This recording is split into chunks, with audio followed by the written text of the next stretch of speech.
Na sziasztok gyerekek, én itt Máték, és ebben a videóban itt vagyunk Győrben, Győr-Moson-Sopron vármegye székhelyén, a győri járás székhelyén, és itt vagyunk a nagy boldogasszony székesegyháznál, melynek 8 harangja van, amiből ugye a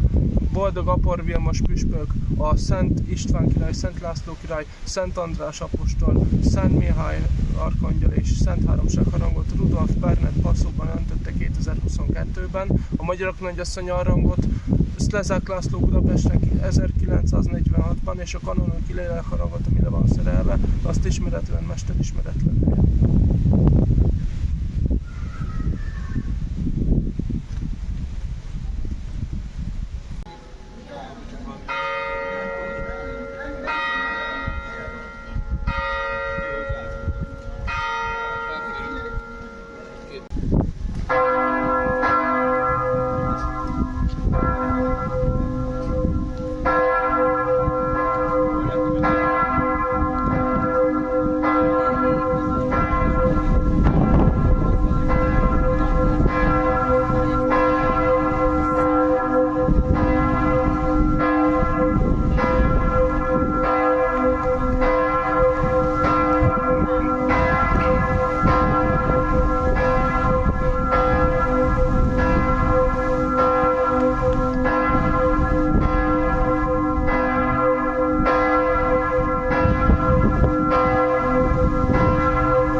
Amúgy, amit még nem mondtam el, hogy a plébániához tartozik